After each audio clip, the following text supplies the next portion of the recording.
No, this isn't a starburst, or a swarm of bees, or a galaxy, or a globular cluster. No, it's nothing like that. It's something a lot more ugly. It's the space junk that encompasses our planet. A problem that gets worse and worse with every passing year, with every launch, with every dead satellite, with every collision of an unused rocket booster and something else that happens to be in its way.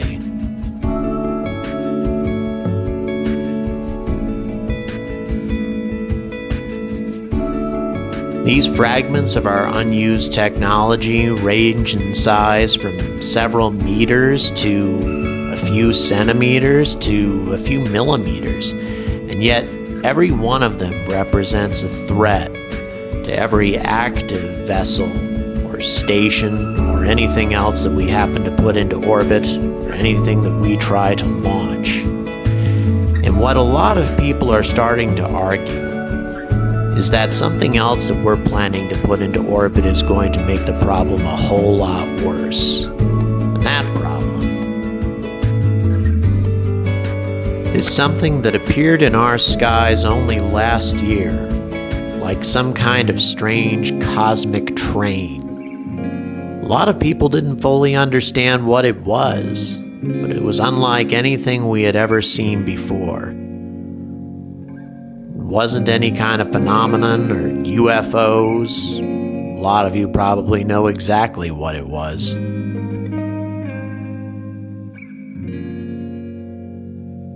That's right, the beginning of SpaceX's Starlink satellite swarm, designed to provide internet service across the entire planet. High-speed internet service from the most urban areas of North America to the most remote regions of the Congo.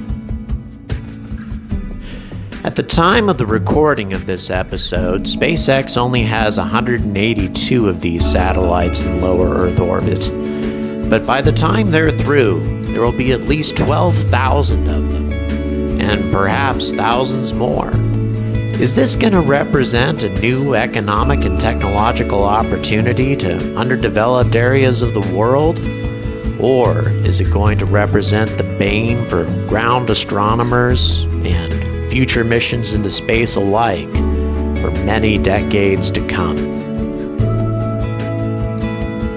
Or to put it another way, is Starlink going to become a new pile of space junk?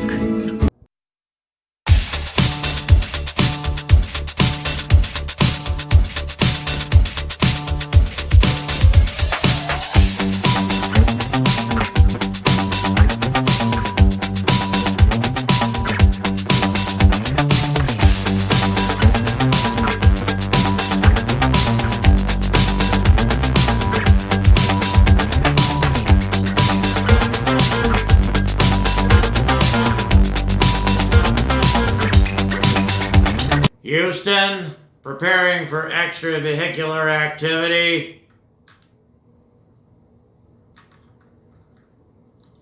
Proceeding with EVA. Woo!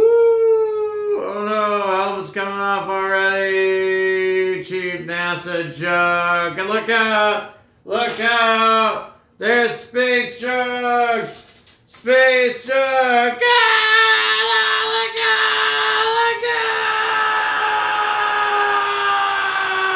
He floats off to his doom. Oh, George! George! You were always sexier than Ross! So anyway, that was the Lego version of what? What the hell are you talking about that half my viewers have never seen Friends? I'm serious. You kids don't know shit about anything. Now let me get on with what I'm doing. Yes, and as decisive proof that my kids are not a figment of my imagination, as soon as I was finished with that scripted little bit, My son just yelled, "Who the hell is George?" from the next room. How times change. But in any event, we've got some things to talk about. First of all, really quickly, the giveaway. Everybody's interested in that. We now have 62 members. We are making serious progress. And now, I've got a new way for you to increase your chance of winning. And this is going to require a little bit of work on your part. You watch this video, and every time you see this symbol, the crescent moon, count them up. And then I want to know exactly how many times you witnessed that.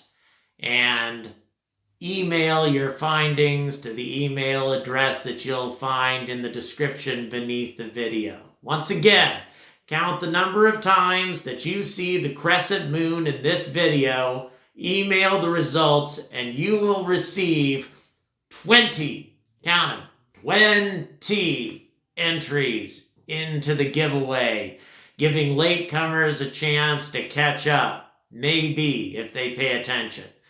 So, let's talk a little bit about the subject at hand, or subjects rather, space junk and the Starlink initiative.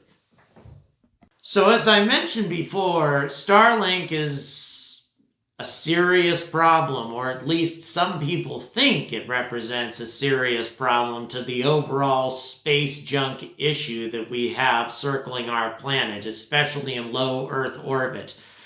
So far, NASA is tracking over 1 million bits of debris in orbit, ranging, as I said, in size of several meters down to a few millimeters. Flecks of paint that come off of the ships and boosters as they make their way out of the atmosphere. Hard to believe that a fleck of paint could actually cause that much of a problem, but it does. It can actually cause damage to solar panels, to the hull of a ship.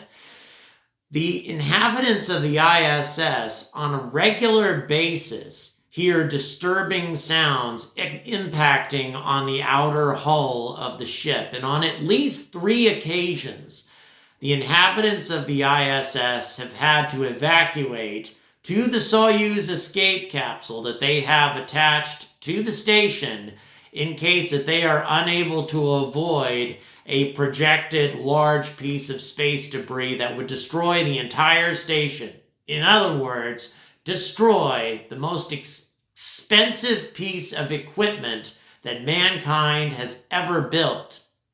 What can we do about this? And how do we avoid making it worse? And is Starlink going to compound the problem? Well, although this is a complex issue, I honestly do not believe that the Starlink system is going to cause any significant issues, aside, of course, for some of the time exposure photographs made by ground astronomers. No, I think that Starlink is going to bring far more benefits than drawbacks. Deployed in groups of 60 in the fairings of the nose cone of the Falcon 9 rocket, the Starlink system will provide high-speed internet in ways that no satellite-based internet system has been able to do before, simply because of the low altitude that the satellites will orbit at. So, why does the altitude make a difference? Well, contrary to what you were taught in school, c, or the constant speed of light in E=mc squared, is not always c. As a matter of fact, light travels twice as fast through the vacuum of space than it does through fiber optic cable. Kind of hard to believe, but it's true. So when you're talking about satellite internet service, what happens is the higher the satellite goes, the longer it takes for an internet signal to reach it, and therefore the slower your internet connection. Up to this point, most internet service providers via satellite have used geosynchronous satellites in order to provide the most coverage. But those are thousands of miles up, so it really slows down the speed. But if your signal is coming from just a few hundred miles away, it can really increase the speed dramatically, something called latency. And that can make a big difference to companies.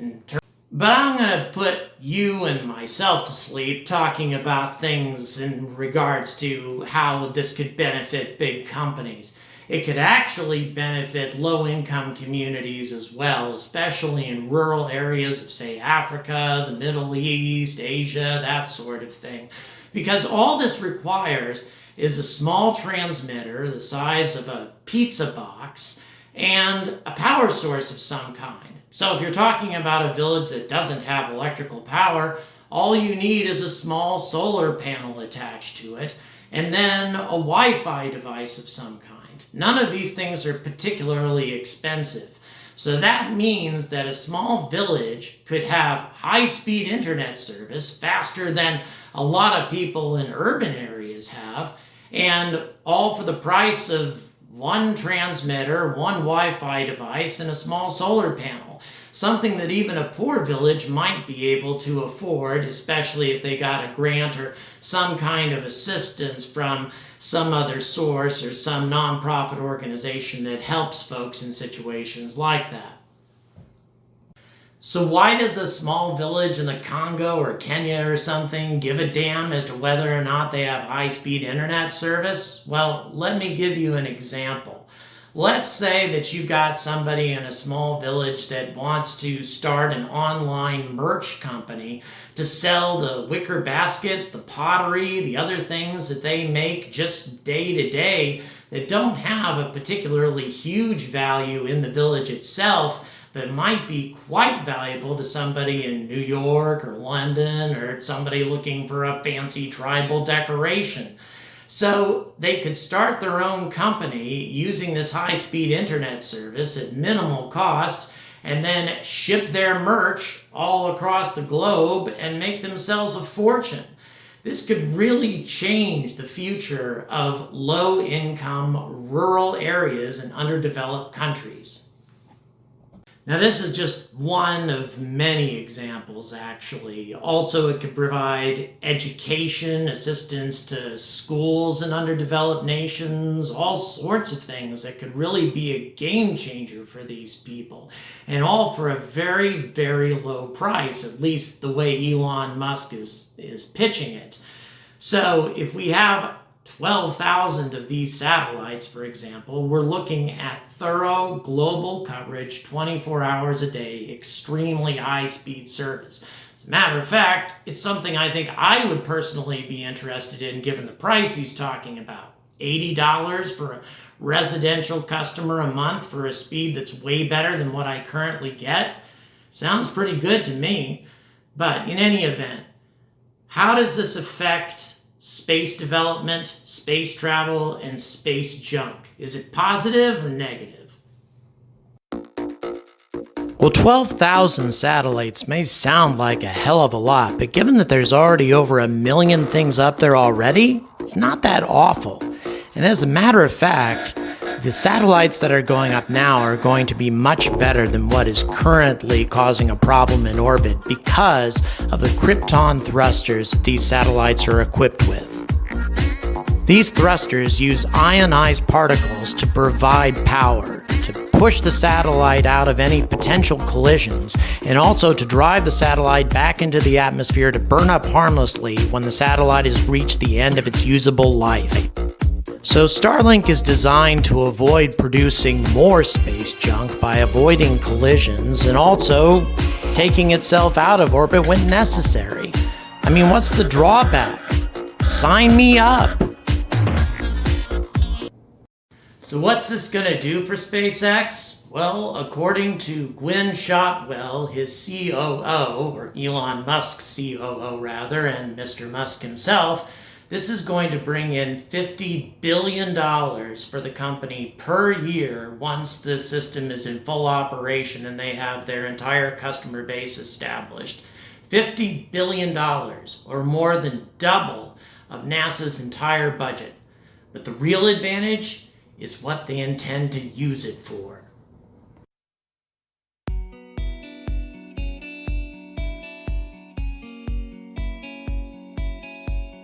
Predictably, this is my favorite part.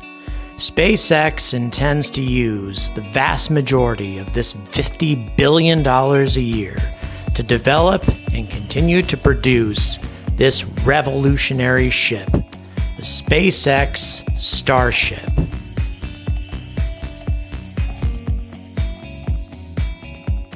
While Boeing wastes their time away building something that is going to burn up every time they use it, something that is outdated and unimaginative, SpaceX is going to be building something that will be fully reusable, something that will take us across the solar system, and something, of course, that is going to take us not only to the moon, not only to near-Earth asteroids, but all the way to Mars. And not just a few of us, but 100 at a time. There goes BFR, big friggin' rocket used to propel the ship. Fully reusable, by the way, not going to burn up in the atmosphere. And as you can see from the description, BFR makes its way back to Earth where it's going to land pretty much where it launched from. Amazing. They already do this, don't they, with their Falcon 9s? No reason to believe they're not going to be able to do it here. All of this is going to require money, of course, and that's what Starlink is all about. Then another Starship is taken, placed on the BFR. I have some serious doubts as to whether or not they'll be able to do it this quickly. But up it goes again, reusing everything. This particular Starship is designed to refuel the Starship that's already in orbit. Now they've changed their refueling design a bit since this was shot, doing it tail to tail instead. The tanker returns, but this maneuver will have to be carried out 6 times before they make their way to Mars. Unless, of course, they refuel the vessel at the moon, as I've described in I effing love Artemis, I effing hate Artemis, which would be a lot more convenient, but you can watch that video to get more information. So the Starship deploys its solar panels, and it's making its way to Mars with, believe it or not, up to 100 passengers on board or 100 tons of cargo, beyond anything that NASA or anybody else has on the drawing boards. And this is why Starlink is so important.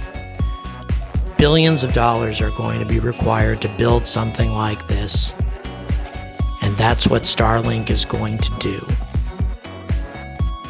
And since all of it is reusable, no space junk. So as the Starship makes its way towards Mars, passengers can be certain that it's not leaving anything dangerous behind that's going to cause problems back on Earth. So the ship does a belly flop essentially through the atmosphere, lands on the Martian surface, and human future is transformed as we step out onto the surface of another world. Is this going to happen? Well, a lot of that depends on whether or not Starlink is going to happen. So what are we going to do about space junk? Even if Starlink doesn't present any kind of problem, it is actually a much greater benefit than it is an issue. Well, that is a very difficult question. NASA is testing a variety of different ways to clean the space junk from orbit. But nevertheless, we're talking more than 1 million objects here. It's going to be very difficult. In the meantime, the best way for us to deal with space junk is to make sure that we don't produce any more of it. And the best way to do that is to stop doing things that produce so much damn space junk. We're talking anti-satellite missile tests that produce thousands of pieces of space junk every time we fired them. We've tested them, the Russians have tested them, the Chinese, the Indians, God, everybody's tested them.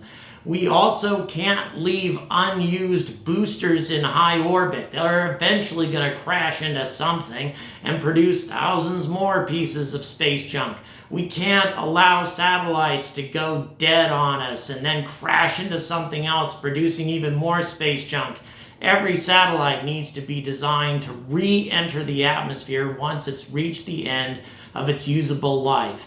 In other words, we just need to stop being such damn idiots. And one of the ways to do that, probably the most obvious way, is to give up on these damn disposable rockets and move completely to a reusable format. No more of this SLS nonsense or anything like it. Nothing that is going to produce any more fragments. If we keep this up, we are eventually going to entomb ourselves in our own planet.